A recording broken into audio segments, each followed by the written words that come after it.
It's recording. Hello.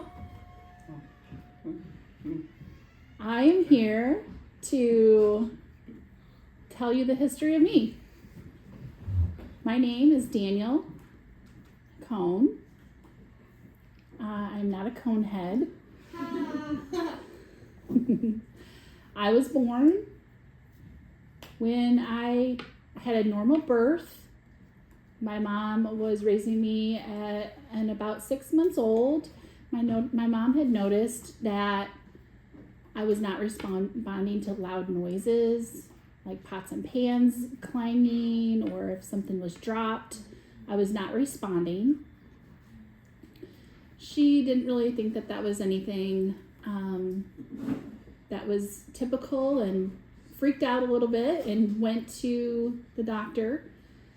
They gave me a hearing exam, and they said, yep, he is completely deaf.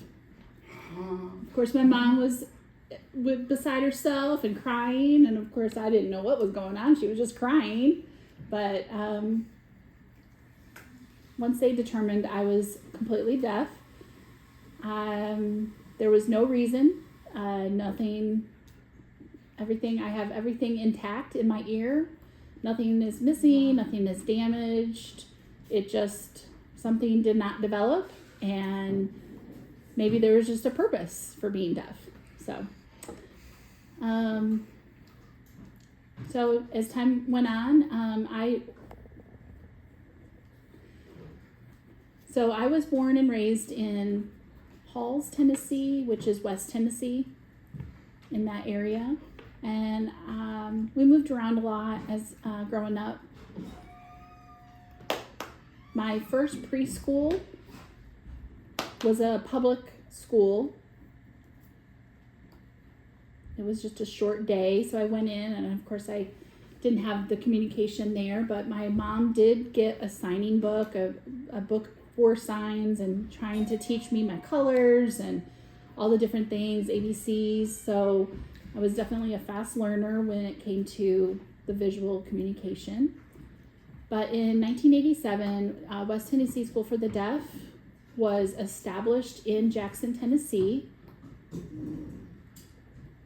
And someone told my mom about the deaf school, and it recommended my mom to send me there. So I was able to meet kids my own age. I was about 5 or 6 years old. And I would talk to these kids, and none of them would be able to communicate with me because they did not know any signs. Their parents didn't realize they needed to teach them sign language before, they weren't going to be able to speak. So they needed to have some basic communication, like eating or milk or all of the different basic signs. So finally they were learning, and I was able to make friends and communicate with them. I did go to a mainstream school. I did need a little bit more advanced education. I went to school in Dyersburg, but I did not have an interpreter during my elementary years. I had to rely on speech. I also had a cochlear implant. At 6 years old, I had, it was like this cochlear implant is like a robotic kind of hearing. It's not a normal hearing. So a lot of things were just done from memory. I just had to memorize how it was supposed to sound. So I went into the mainstream without an interpreter. And around 5th grade, the math teacher was writing on the board, and I could not see his lips, so I failed math. So then I went back to the School for the Deaf. And just so you know, in the state of Tennessee, there's 3 schools for the deaf. There's a West Tennessee, a Middle Tennessee, which is in Nashville. It is stationed at the blind school, so they have both those schools there. But I did go to the school here in Knoxville for 1 year. Although it wasn't meeting my educational needs, once I decided to go back home, I graduated from hearing high school, typical mainstream high school.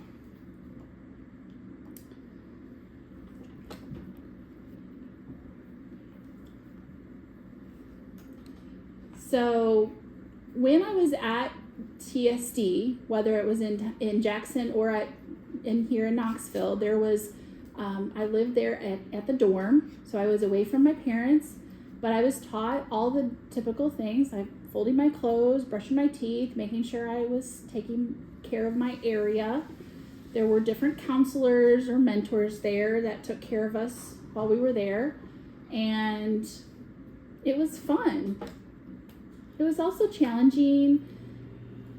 So you would go to school and then you would just walk to the cottage. So they taught you how to cook and clean up and that kind of stuff.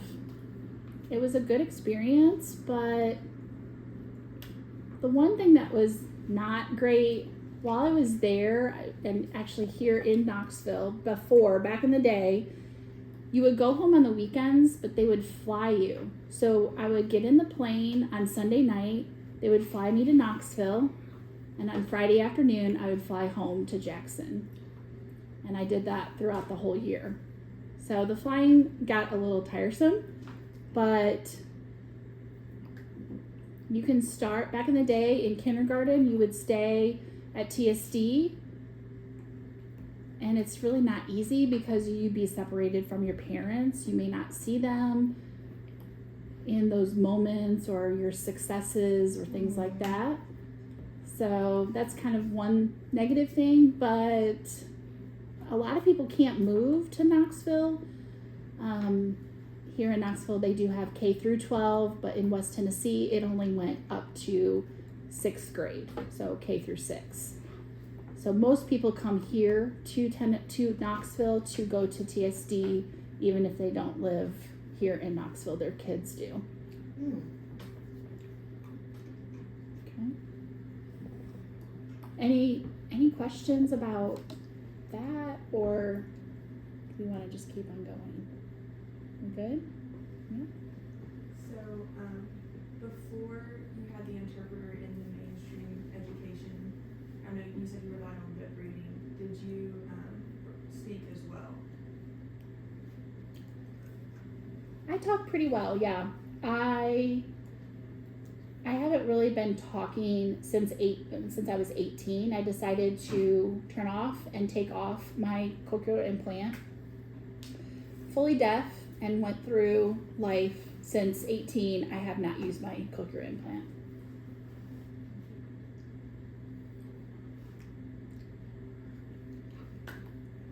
So meeting somebody new, sometimes I get a little nervous.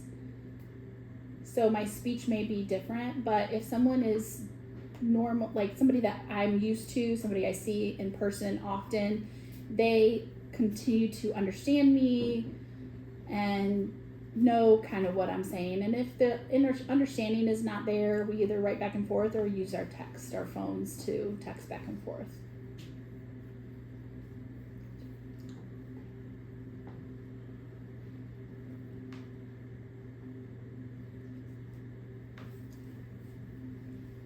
Okay, so just a typical day, how I wake up usually by the light. So when the light comes into our window, I typically wake up. I'm very sensitive to light. Some people can see through the early morning, but once the day starts, I get up, get going. How do you wake up? The outside wakes you up. You don't have any devices or... I have devices, but back in the day I didn't have, but now I have my wife that wakes me up. Nice. Yeah, I'm going to add that. I wake him up every day. Getting old. But we do have an alarm for deaf that either you can connect to your lamp, you can have like for people who are hard of hearing, you can do, it's kind of a horn kind of wake up, so it's very very loud, or you can do a vibrating thing that you put under your mattress and it will vibrate. My preference is the light. So you set the alarm and then the light flashes. The vibrator that goes under the bed, it's connected to the alarm, and it's very intrusive. It completely shakes the whole bed. So Wow. so yeah.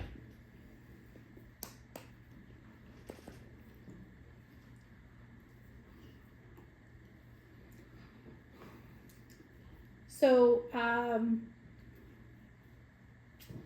out in the world, I started working. I worked at fast food restaurants. I would just apply to jobs and I would tell them I couldn't hear. But they would interview me. We would write back and forth on paper and pen. They would ask me all the interview questions. I would write down the answers, and I would typically get hired. I would observe what they were doing and do the work. They would either help me or train me, and if I had to fold a hamburger in the wrapping or whatever. Fortunately, I did have a speech teacher that owned a honey baked ham. So I went and worked for her. Nice. And I did that for a while. It was a good experience, but then I decided that I wanted to start my career. So I did go to school for air conditioning, HVAC school. And it was a challenge, but I did make it. And I did have an interpreter through the school. They're in Jackson. They provided an interpreter. Most of the time, businesses or schools are required to provide interpreters. It's an ADA law. They have to have accessibility in government-run agencies and things like that. So I was able to get that through my career, for my career, and I got a job. And I was a maintenance and working. I'm very much a hands-on type of person.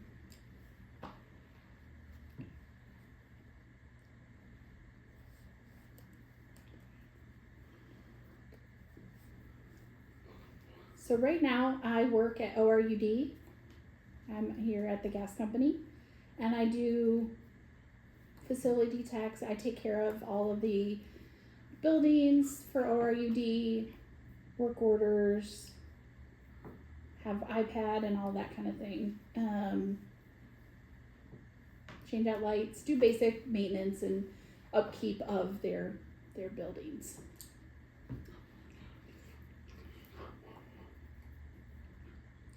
I also am a diesel mechanic, and I did go to school for that as well. I've been doing diesel mechanic for about 8 years. I did road service, so if a truck broke down on the side of the road, I would be the one that would come and fix the truck. I think that truck drivers in general like to talk to the maintenance guy that gets there, so that because they've been by themselves this whole time, and I get there and I'm deaf and I'm focused on the job and I can't talk to them. I'm like, please go back to your truck. I cannot talk to you, so I have to focus on the work. So I guess that's a bonus for me, but there are so many benefits of being deaf. I can't hear the loud truck.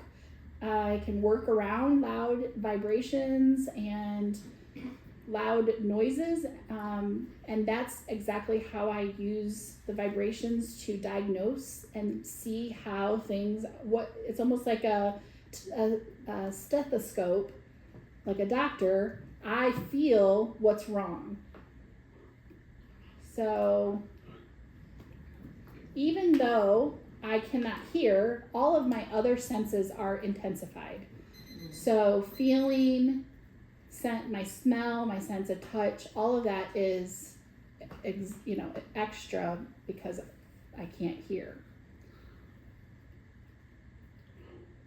Yeah, I can't hear a leak if a tire is flat or has a hole in it, but my best friend is soap and water, and I spray and I find out where that bubble is coming from, and I'm able to then fix the tire. So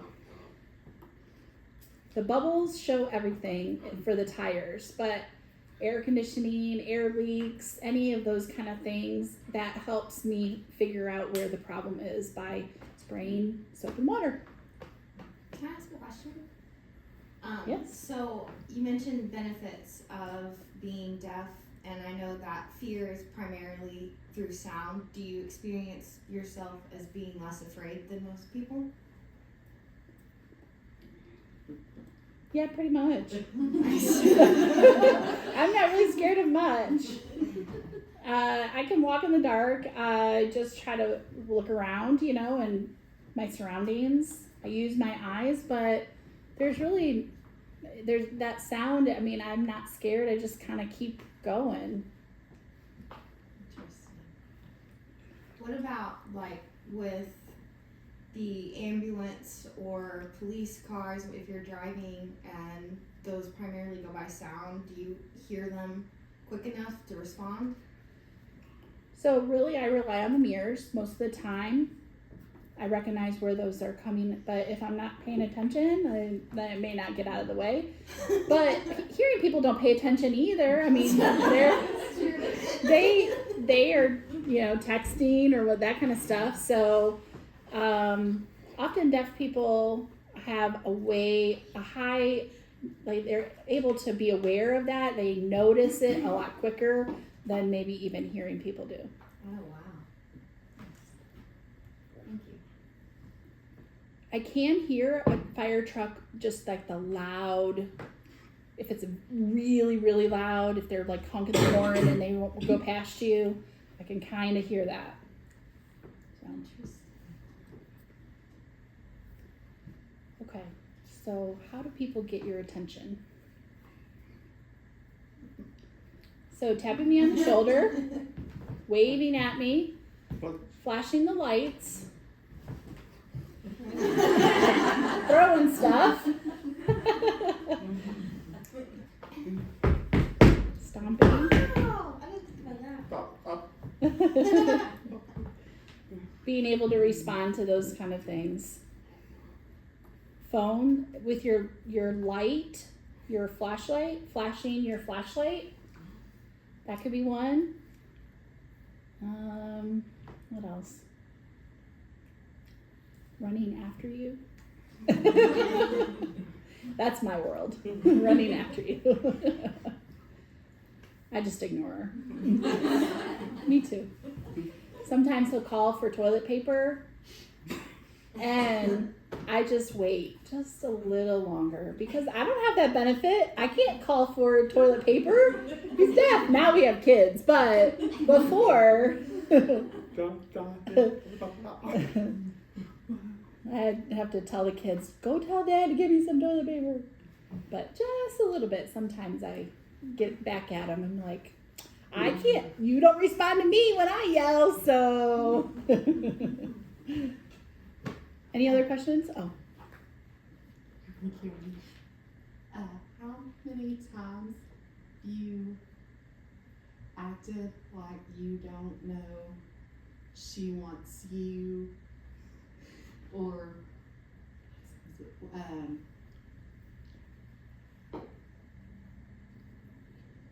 What? to do Finish. something or to get your attention?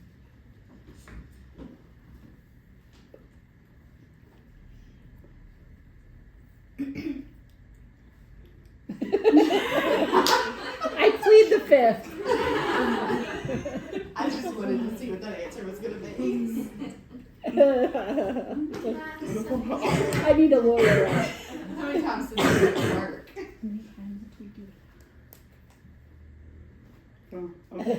Well, I don't want to get fired, so I usually try to respond at work.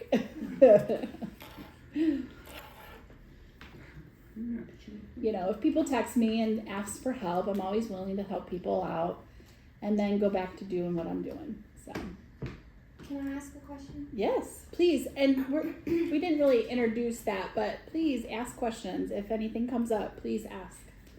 Are there any particular nuances that are different between someone hearing and someone not hearing in texting or writing conversations?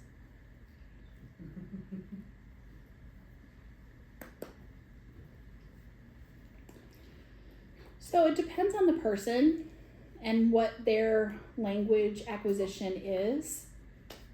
There are some people that have great English, but my favorite subject was English, so I kind of beat the system a little bit in that part of the education as a deaf person. I understood English, I understood ASL. Often deaf people struggle, so they're writing ASL. So when you get it, I understand it because if you sign it, it would make sense. But it's not necessarily an English word order. So it may just be the content or the context of what they're talking about.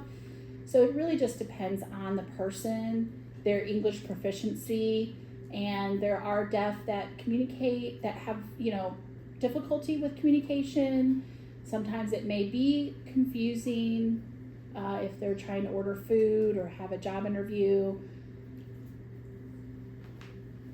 But then there are deaf people that, are doctors and PhDs and, those kind of things. So it's a spectrum.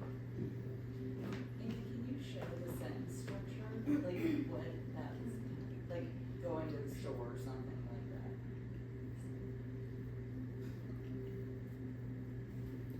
that? Okay, so for example, in English, I am going to the store. In ASL, you will remove many of the words. Me, go, store. And it's very similar to the Spanish word order. It's the object, subject, verb. ASL is kind of backwards from English. But there's a lot of words that are omitted. You don't need and or the or all of those different things. Interesting.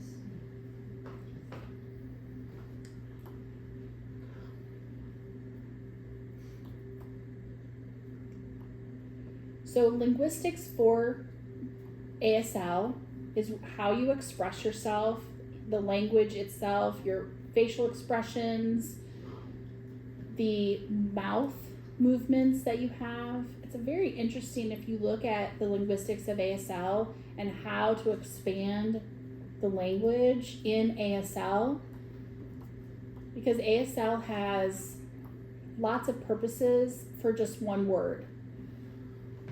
Whereas one word may mean a few different things, but there's so much more expression with American Sign Language. Looking up the different linguistics of ASL is really fascinating.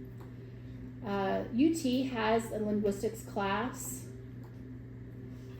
and so it's interesting to learn. I think it's a benefit for interpreters to understand deaf culture better.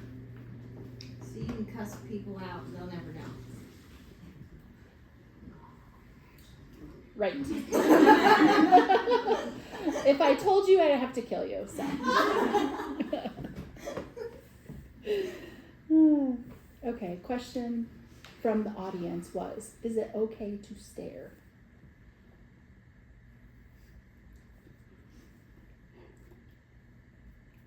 So I was taught manners, and I was told not to stare, to be respectful. However, when it comes to deaf people in a group, sometimes people do stare, and that is considered very nosy. So respectfully, do not stare at deaf people. It may cause a fight. It's like, dude, you have a problem with me? What's going on? Why are you looking at me? That kind of thing. It's okay. I understand that the language is fascinating, but for me, I was told not to stare as a kid, and I tell my daughter not to stare at people, so I don't know. It's like, I'm going to give you some sunglasses so people don't know that you're staring at them. Nice. But yeah. They know. The deaf person, I'm telling them. The So some deaf people are very willing to talk to those that are learning sign language, and some deaf people are mean and don't have the time to give you some time to talk, or they may be in a rush or something like that. So it is okay. It's hard to explain. I think that as hearing people, you get really excited about learning sign language, and you want to tell everyone, I know A, B, all of the different things that you want to, you show all the different letters, and then us deaf people are like, yeah, oh, I'm so excited for you. But hold on, here's my phone number. You can text me later. I gotta go, or whatever. But I mean, we understand that you're excited, so. And it's okay for me. If you ever see me out in public, you can come up to me. I'm fine with that. But it doesn't typically happen. But sometimes it is nice to see people try and learning. I really encourage people learning sign language. It's very hard. It's not an easy language to learn. And if you want to become an interpreter, you're having to go through college, and the deaf are teaching, and it's a really hard language. Unfortunately, there are deaf that are not very nice to interpreters.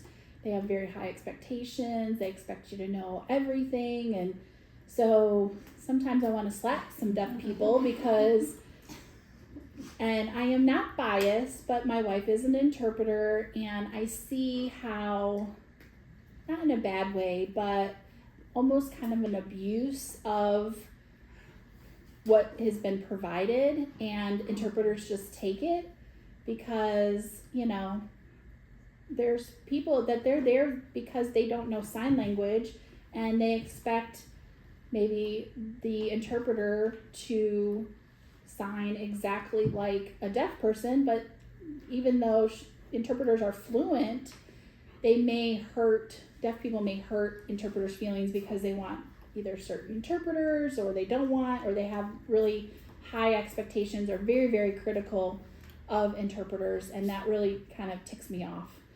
I think it's important to be sweet and friendly and grateful for the services provided. I just want to make sure I have the information and have enough of that information to be able to do my business. So.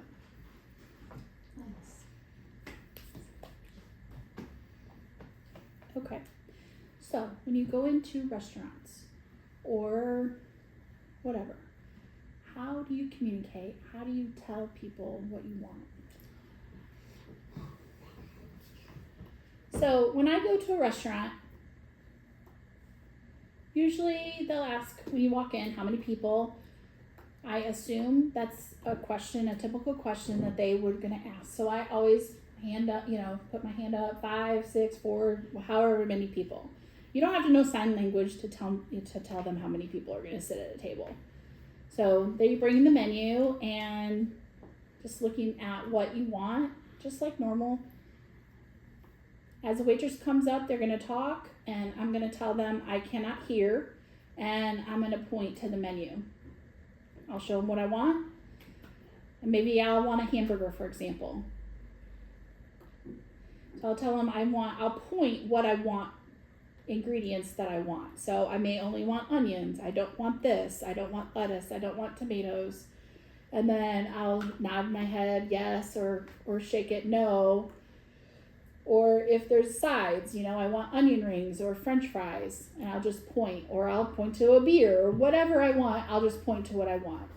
And then I show my ID, and then I order my food. Any questions? You guys are so quiet. All right. Hold on. I need some coffee. Hold on. Okay. What's the sign for many? Like How many? many? Many? Times have people try to make him like right instead of signing or pointing, Like at a restaurant? yeah, restaurant, different places of work. If they do not understand, maybe they may be from another ethnicity, or a waitress may not understand what I want specifically. So I'll either write it on their pad that they have, I'll just write down what I want, and then they understand. Or I'll use my phone. Either way. Text or paper is fine. Is it considered, Oh, go ahead. No, go ahead. is it considered like inappropriate to try to communicate that way if they don't want to? Sure it is. No, it's not it's fine. You're just trying to get that interaction. If they don't understand and they don't, it's okay. It's fine. I want to make sure I get my right order or the right thing that I'm ordering. There are waitresses that are impatient. They're in a hurry. It's like, but okay, whatever. I mean, just like normal life, you experience people that are friendly and nice, but you just keep cool and move on. In follow up to the question about fear, how about for you, as a wife and the kids, his parents, do they have extra fear because of him having the lack of the hearing? Like, I just thinking about him, like maybe on the side of the road trying to help somebody, like I would just be so fearful all the time that something would happen.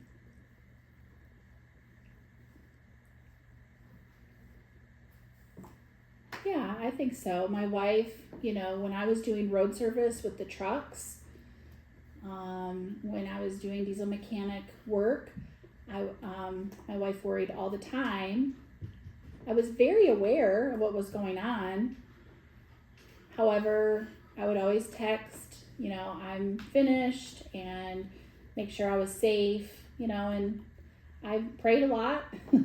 And make sure that, I was protected and all the way. Honestly, I know that people die from it, people can get hit. So I'm really grateful that I did not get hurt during that time. So one big bummer of being deaf is I cannot join the military because of my hearing. So that was my biggest kind of disappointment, I guess. I really wanted to join the military. My stepdad, 94, 95, my mom was married, and he was a military guy, and he was a great guy, and it didn't work out with my mom, but I wish that was one thing I could do. I mean, I was able to experience a lot of different things with him regarding the military, and I really wanted that, but of course that was not an option for me. There's no way, even if I tried, I wouldn't have been able to join. So, and some people lose their hearing from the military, in the loud sounds, and I don't know what the difference is, but anyway, that was my one kind of bummer thing of not being able to hear. There are schools that have the ROTC program, and I know that there are deaf people that went into the ROTC, but I think it was a very limited case, and typically it may just be like a computer job, working behind a desk, that kind of a thing. So, and I guess to add to your question or to answer, I'm trying to think if I'm afraid. I don't think it was when he was on the side of the road that I was afraid, but typically not really. I don't know. I'm not really sure. I don't think we have fear.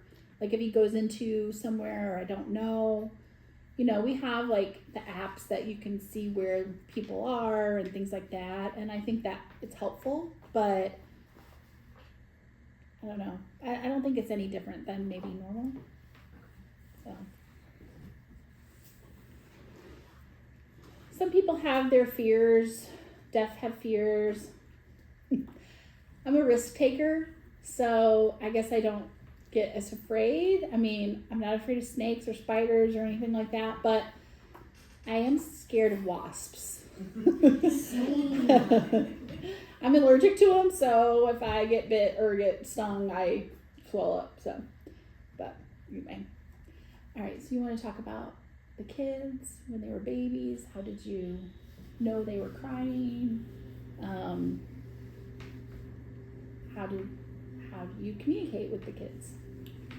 And maybe talk about some that don't know how many kids, ages, that kind of thing. Okay, so we have 2 kids. We have a girl and a boy. Our daughter is 10. Her name is Raylyn. Our son is 7. He'll be 8 in January, and his name is Easton. We did adopt both of the children my daughter was from birth, and my son was about 6 months old when he came home. My daughter was, I was the first time dad and trying to figure out ways to be able to recognize when she was crying. So we did have a camera in the crib where you could see, and it would show if she was crying, and you could see the picture of her.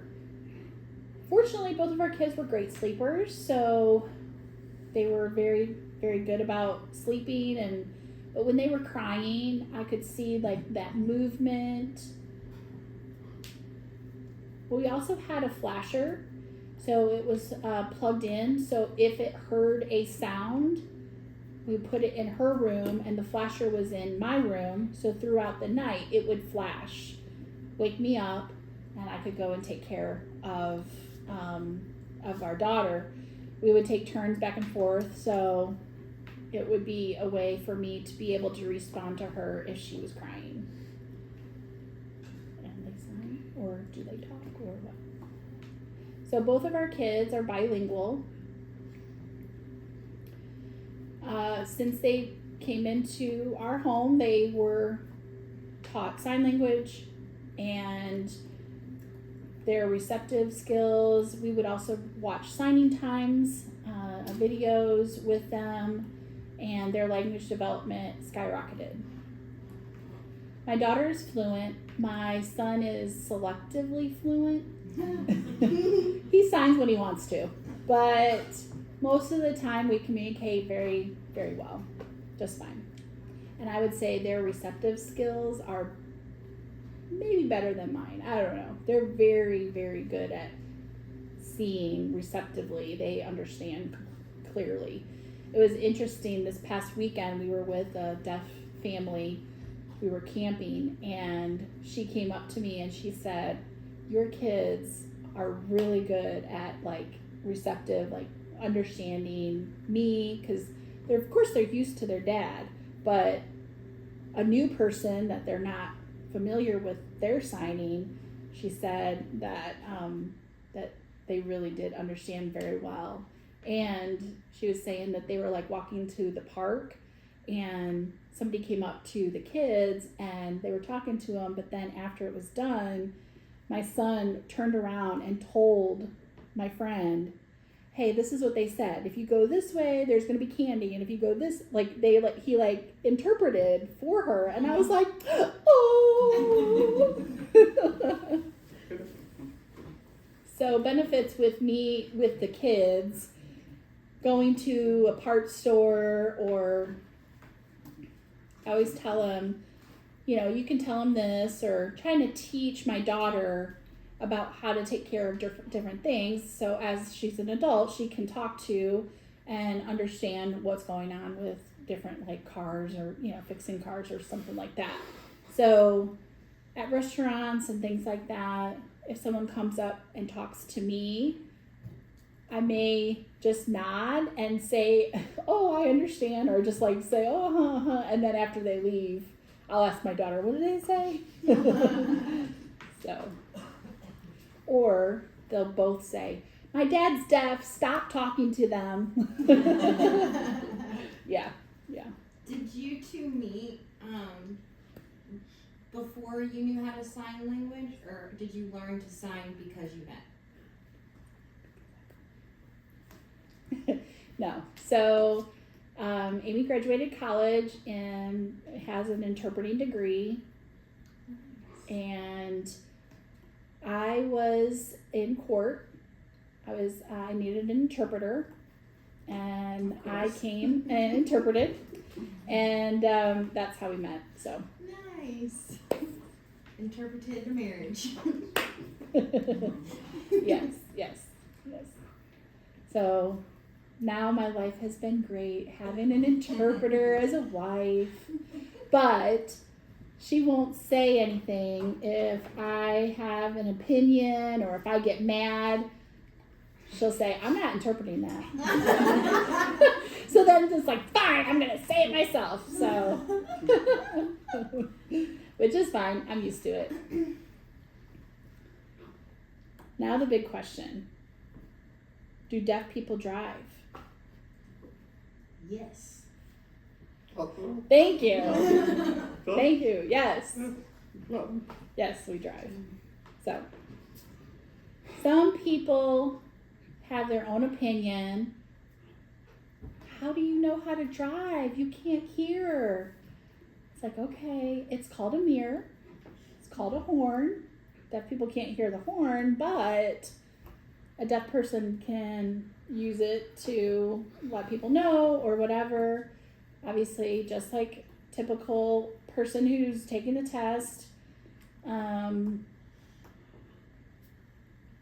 I took it on the computer and it wasn't very clear, but writing down on a piece of paper, going back and looking at it, I think there were some words that maybe weren't, maybe are a little more challenging. You know, if they're more used to using ASL and the English and their proficiency in English, but you can take driving classes through the school or private businesses or whatever. So, yeah. But typically, when I drive, it's very quiet. I listen to music. I crank it up, and I have those speakers bouncing, and it's very loud, so I can feel the music. But I think people sometimes will get mad at me, and they will, if they're, if I'm not doing what they want me to do or whatever, they start yelling and cussing me out, and I'm like, okay, I don't know, they're honking at me. I can't hear them if they're honking. I don't know. It's nice and quiet when I drive. So that was one question, was music. Do you like music? I love music. It's awesome. What's your favorite music? My favorite music is AC/DC. Yeah. I like Christian music, and whatever music I listen to usually has really good drumming. So it's usually rock. Country music is too slow, so rock and roll or something like that where the drums are really intense. So, yeah. And if I'm riding in the car, the volume is different than when he's by himself. I think we should ask, how many speakers have you blown out? Whatever. I've blown out a few.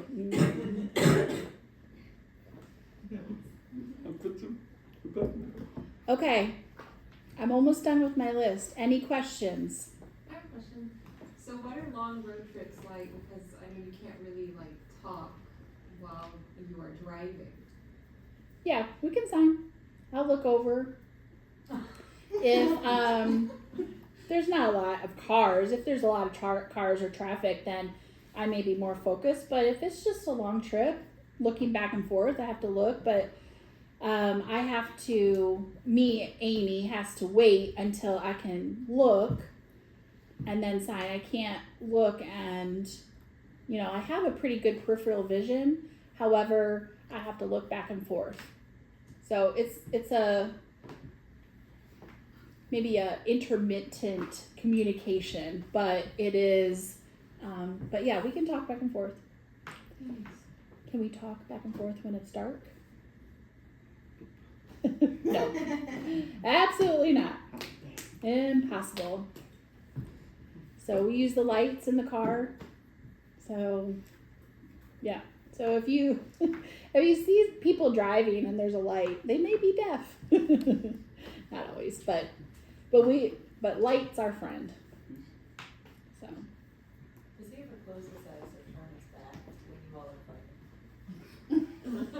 we don't fight. What are you talking about? She said, "Do you ever or close your eyes when we're fighting?" Oh yeah. Yeah. Then she'll pull my beard and I'll wake up, or I'll close my eyes. Yeah, right. Learn my lesson. Don't close your eyes. No. Or she'll pull my beard. No. Do you feel like No, we argue just like normal married people, and we sign very strongly, and hearing people yell, but we just sign Aggressively? aggressively. I don't know. Aggressive. You know that. You know what I'm talking about. Yeah, that. What was your question? I was just gonna ask if you felt like it minimized any arguing. Sign language minimizing it? Apparently that was not the question No. I asked. No, we're just normal married people that argue, and sign language, especially with me, it doesn't minimize me at all. If I'm mad, I'm mad, and if he's mad, You no, feel like it not helps at you all. Think about what you're No, gonna say well, first. So I think that some of you that do know a little bit of sign or are learning sign, you're thinking so hard to know what sign to sign next.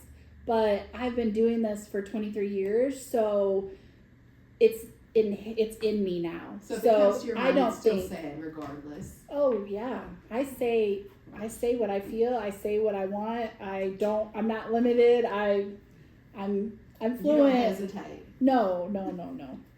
Okay, Bob, Hurts my eyes. Yeah. fine. I do not give your eyes pain. Well, and a lot of people ask, "Oh, is it quiet when you fight?" No, not really. Some people, their intonation, their voice goes up and down if they're upset, and that's the same with sign. It can go more intense. It can go up and down, just like every other conversation or argument. do you ever yell at him? Yeah. Or did you when you first got together out of habit? Like call for him? Like Like- just yell instead of signing? Yeah, maybe at the beginning. I know like some of the things that always get me, it's like I roll my window down to talk to him. I don't need to roll my window down. I can talk to him through the window. But I think that's just like a typical, like when you go up, just like when I don't know, when you're coming up and I put my window down and I'm like, so I can see him better, but I can see him through the window. But anyway, but like, I guess tinted windows, is not deaf friendly. But, I think my biggest thing is when we first got married, getting his attention, trying to get his attention, figuring out what the new normal is. But now, thank God for texting, because if not, I'd be chasing him everywhere. And sometimes I lose him. I'm like, where are you? I don't know. But, the banging of the table and flashing of the lights and stomping, all of those attention things, that was new for me. And deaf people are loud people. They don't realize what's loud or not. So in the morning, he's a morning person. I am not. So he'll open up cabinets and close them and cook and all of the things. And then he wants us to wake up when he's awake,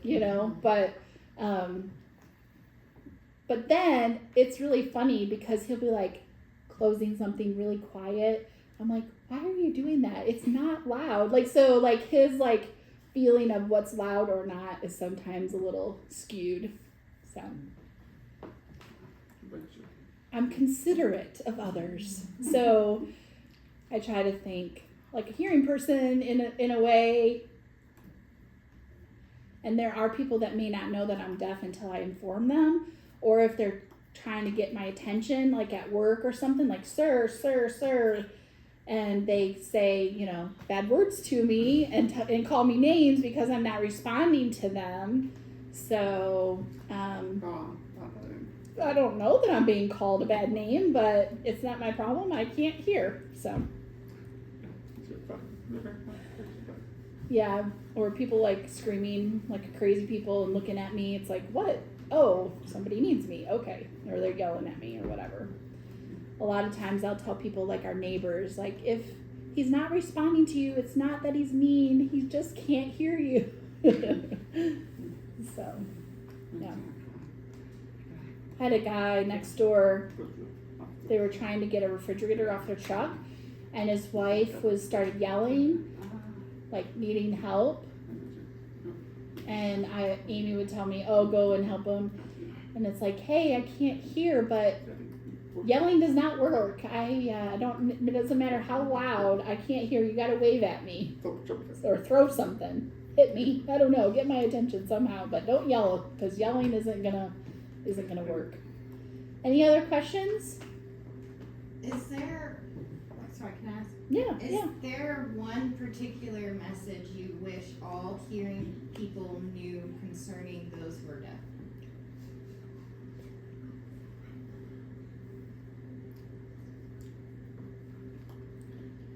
Historically, people see a deaf person as disabled. Back in the day, it was awful. There was a lot of mistreatment. There was a lot of people that were treated bad with their, you know, disabilities, developmental disability, things like that. The deaf school, I don't know the history as well as I should, but Gallaudet, there's a deaf university in Washington, D.C. Gallaudet was a person who then met somebody and learned sign language, started schools, helped deaf people so that they were not mistreated, helping people understand that deaf people, the only thing is that it's not a spoken language, it's a visual language. So making sure that everyone is educated and that kind of a thing. But still, hearing people really classify deaf individuals as disabled. Obviously, our history, there's things that are not as good that happened. But really, I would like people to know that deaf people are normal people. There's deaf doctors, there's deaf scientists, deaf teachers, deaf truck drivers. We have so much that we have be able to be a part of. When you look at a person, there's no way that you would ever know that they may be deaf. And there's so many successful deaf people out there. Really, deaf people, they really can do anything except hear. They have a very small barrier. They just can't hear. So I think it's important to remember that even though our history wasn't very positive, we can do our life just like everyone else. We all have our own culture, our own identities. You know, everyone that has a disability, they may see themselves in a different light than you may think. Thank you.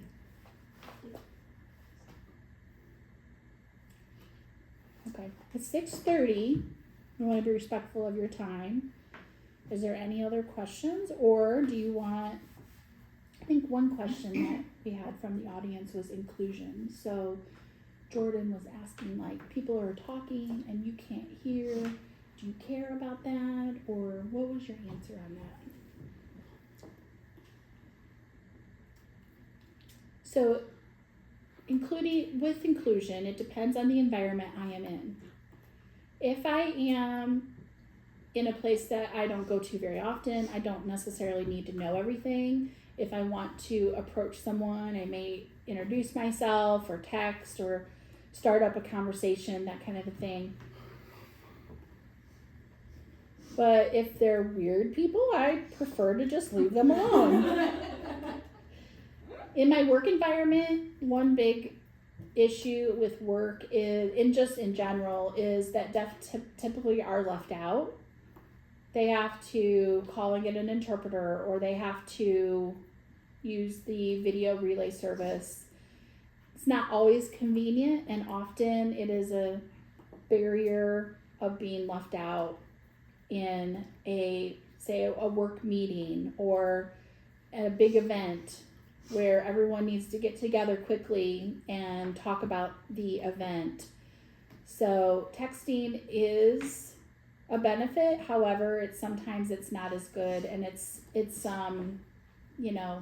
having that interpreter is the best way of getting all of the information quickly and making sure that things are communicated.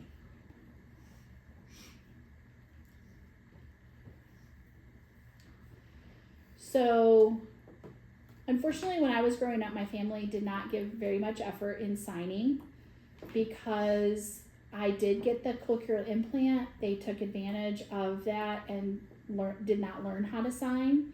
So many of my family members growing up maybe only signed very little. So I feel like there was some abandonment issues, not feeling included in that, and that's a typical family dynamic in many deaf people's lives. Making sure that they have language and they do not have language deprivation. There is issues that then cause, as a deaf adult, it does cause some issues. However, I just move on, and it is what it is. Deaf people go through hard times and challenges, but they get, and just like me, I'm here, I've gotten to where I am, and they do the same. So, but it is hard to get through jobs sometimes in school and people, but the best way is a deaf person just keep cool and move on.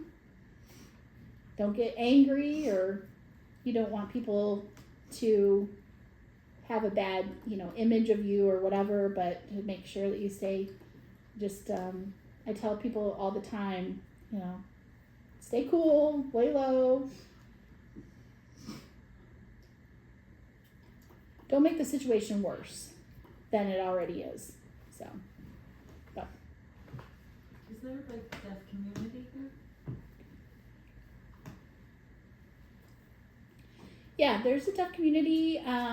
There's a Deaf Night Out coming up here, and so Knoxville Center for the Deaf. There is events that they have sometimes. There's groups, different Bible studies or quilting groups, and there's deaf groups that get together all the time. Once the word gets out, then people are able to, a lot of times there's like Facebook groups, and you can see online things where you can do meetups or an app for different community groups. How many deaf people do you think is in the area? Not in Oak Ridge probably, but in Knoxville. Not in the whole world. I don't know. 30 million people in America. Deaf people? Wow. Oh, I learned something. Some of them are hearing loss, and then some were born deaf, like myself. So around 30 million Americans all over the world. I don't know. I don't know. 200 million? I don't know how many, but lots of deaf people. It's not something that you're going to be able to identify, and you have to be careful on how they are identifying themselves. They may be hard of hearing or have a latent deaf that they were hearing their whole life, but then they lost their hearing. So there's all different spectrum of hearing loss. So. Jordan said that we could stay until 9 o'clock. No, it's up to you. I think he's reached his limit. So is there any other questions? Any other curiosities? No, thank you. I think I've reached my limit because my interpreter has interpreted for a whole hour, and I think the interpreting, translation, and processing has reached its limit. So that's why I was going to be respectful of my interpreter, and I can go home and sign some more. Good decision. Good decision. Too bad. I have to sign all the time. And that's my job. So I work all day and interpret and sign, and then he gets home and I get to sign. So all the time. Part of life. But I'm the nice one, right? Yes. That's right. You are. Very nice. Very sweet. I think we went through our list too. So if you guys don't have anything, if you want to come up and ask a personal, well, like one-on-one question. I don't know about personal. I don't know how much you'll be vulnerable. Whatever. I'll explain whatever you want to. But thank you guys for coming. Thank you. Yeah. Is this clapping? Lots of information. How do you clap? Clapping. This is clap. Whoa. Yeah. If you clap, I can't hear you, but all that visualization, all the visual stuff that's how we clap. I'm a loud clapper. I don't care. I clap really loud. Yeah. All right, Jordan. What else do you want? To know? Or I mean, I know